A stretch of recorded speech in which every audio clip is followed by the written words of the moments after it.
What happened in Episode 2 of Westworld Season 2? Reunion.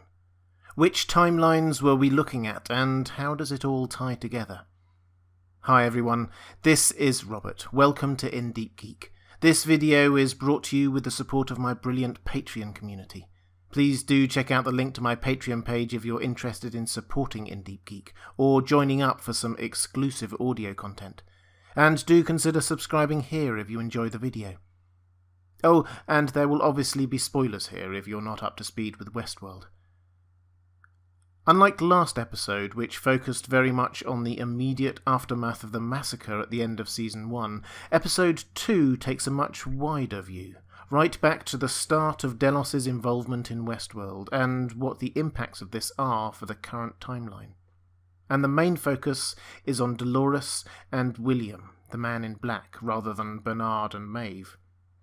We start, actually, before Delos knew anything of Ford, Arnold or Westworld, before pretty much anyone knew anything about them.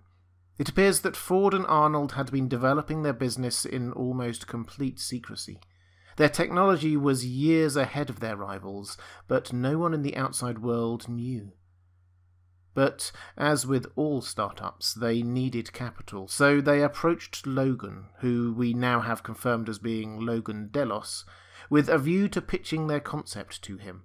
And Ford and Arnold, ever the showmen, decided not to go for the standard PowerPoint presentation, but to just show him the hosts.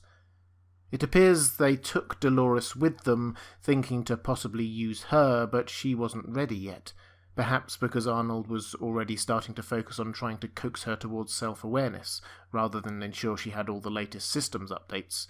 And so they use other hosts rather than her. It looks like Angela in this instance. But we do get this lovely moment of Arnold showing Dolores the outside world, and learn some scraps of information that seem important and we'll probably come back to later, like Arnold being largely apart from his family but trying to bring them closer to him, his son still being alive at this point, Arnold seeing similarities between Dolores and his son, and, crucially, Dolores making Arnold promise to bring her back to the outside world at some point. I think we will see this promise fulfilled decades later through Bernard in perhaps the season finale. Anyway, they make their pitch to Logan, who is clearly blown away by what he sees, and he decides he wants to invest, as well as indulge in the more physical delights that the hosts can offer. He clearly sees the investment as an immersive theme park, much like it was first presented to us as. It's after all this that the action we see in Season 1 with William and Logan happens. Logan takes his future brother-in-law to the park to show him what he's so excited about investing in. In terms of the bigger picture, all that happens there, William falling in love with Dolores and starting his descent into being the man in black, is showing us how William came to understand the true value of the park. We see him later bringing James Delos in to explain to him what the value of the park was. What we are seeing here in this scene is the genesis of Delos' secret plan, what they have actually been working towards all this time. And the bit of the plan that we do hear about is remarkably prescient for today. William explains that the park can be used as a massive exercise in gathering personal data from people. Rich, powerful people. And we can all imagine how much power that would give to Delos, who owns that data.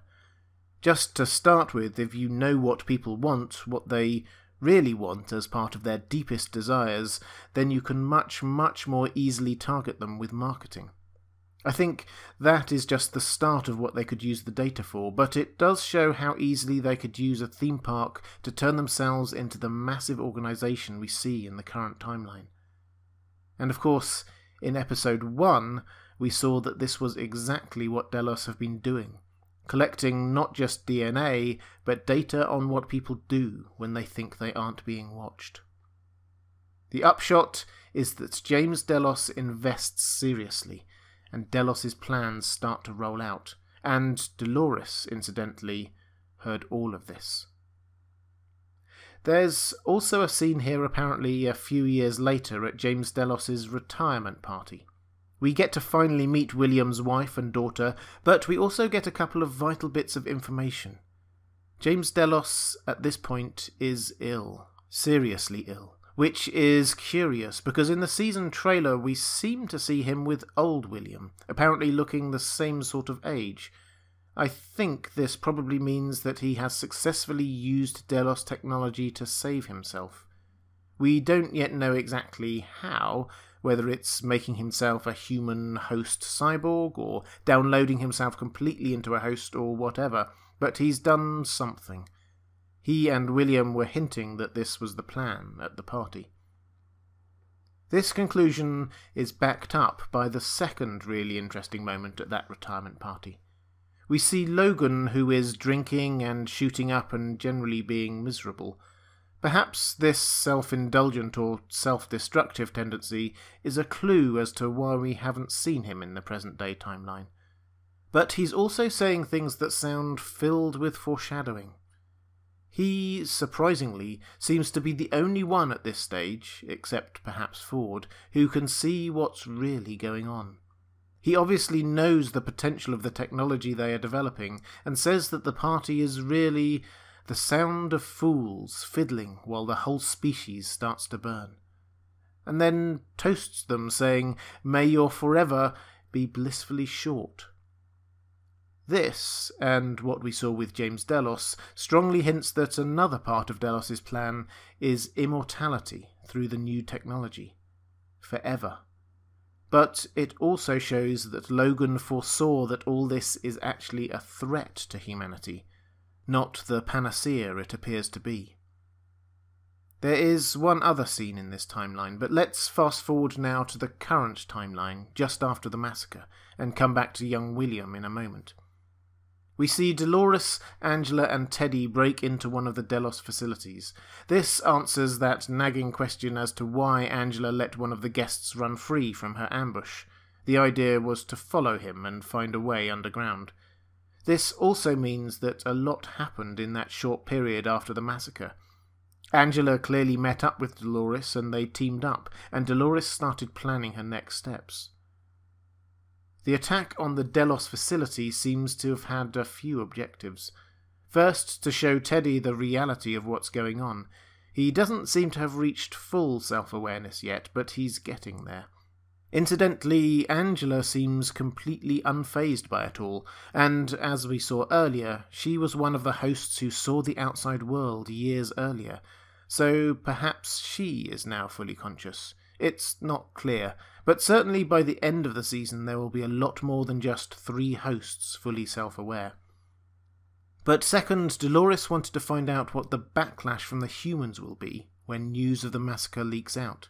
She learns the strength of the Force and where they will muster, which is useful, but means that she needs to find her own force to match that. So they go hunting for the Confederados, taking a technician with them. This may seem like a minor point, but it means that they now have the ability to bring hosts back online without going underground, and perhaps also other things. At which point they bump into Maeve, who, with Hector and Lee, has clearly started her search for her daughter. This is, it has to be said, an awkward encounter that doesn't seem to advance Maeve's storyline at all, but it does give her the chance to give Dolores some advice that there are other ways of surviving and moving forward than revenge. This is the second time Dolores' approach has been challenged like this, after Teddy last episode, and at some point I think we will see her take it seriously. But not yet. Incidentally, for those trying to keep a detailed tab on timelines, we appear to be on at least the second day after the massacre at this point. That happened in the evening, then we have shots of Dolores and Maeve during the daytime, followed by this meeting again at night, and then Dolores in the daytime again. The footage of Dolores shooting a Ghost Nation warrior happened apparently 12 days before the Delos security forces arrive, so perhaps that will happen soon in the current timeline, if we see it at all. At which point, it would be remiss not to mention the religious symbolism and language which is being used more and more liberally this season. The Confederados Dolores meets are sat eating in a deliberate echo of Da Vinci's Last Supper. and after they die, Dolores brings them back to new life. She talks about killing the god they served and guiding people to glory in the valley beyond. It's all quite biblical sounding and fits in with the idea of the creation and foundation of a new people and new understanding of there being a deeper meaning and new purpose in life. It's left to us to decide whether she is the kind of Messiah figure they should be following. Now let's stick to the same point in time but move to a different part of the park. The Man in Black's first port of call seems to be to find Lawrence to help him as he travels. This is probably because he knows that Lawrence will help him, but also because, grumpy though he is, he actually seems to enjoy Lawrence's company. And William's changing attitude towards the hosts is shown in the fact that this time he doesn't feel the need to tie Lawrence up or make him follow. He's starting to show some respect for the hosts and their free will. There's also here a clear hint that the technology used to repair hosts is also capable of repairing humans. The Man in Black grabs a first aid kit and heals himself up with the same kind of instrument that we've seen Maeve use on Hector, quickly and painlessly, and without much need for medical expertise. More evidence, if we needed it, that Ford and Arnold's technology will have had an era-defining impact on the outside world if they decided to market it, as they surely did. Anyway, the Man in Black sets off on his trek with Lawrence, and they head through Pariah, where we saw all the hedonistic partying going on in Season 1.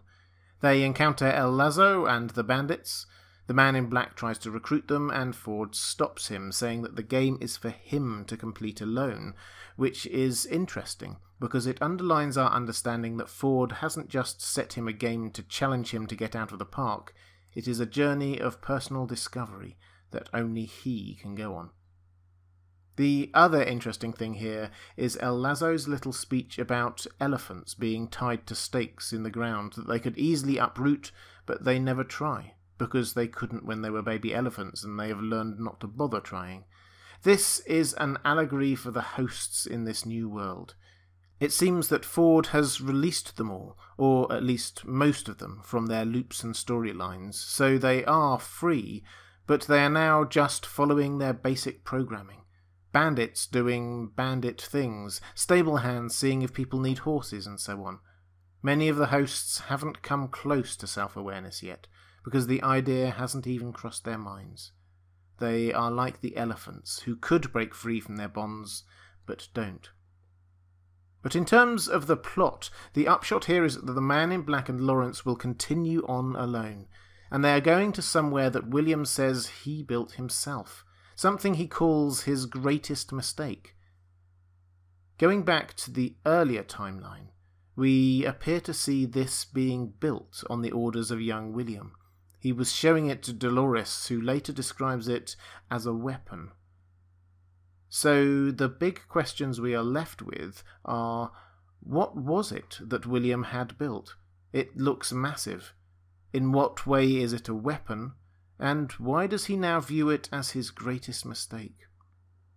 Pulling all this together in the context of Season 2, it also offers us an intriguing possibility. If Dolores is going there because she wants to use it to destroy humanity, and if the Man in Black wants to get to it so he can destroy it, does this mean that they will meet again this season?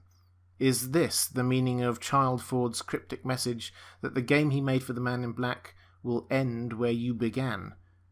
The Man in Black became the Man in Black rather than William, when he grew obsessed with and madly in love with Dolores, and then realised crushingly that she was a host and didn't share his feelings.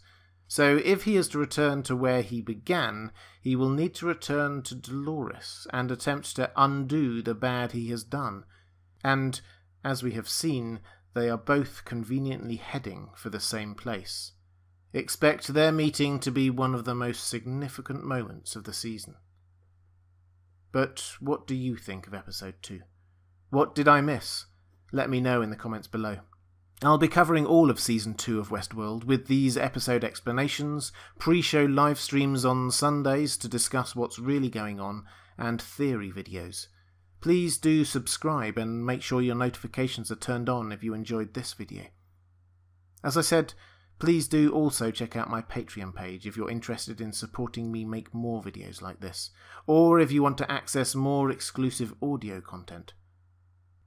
That's all for this time. Thanks for watching, and I'll see you again soon.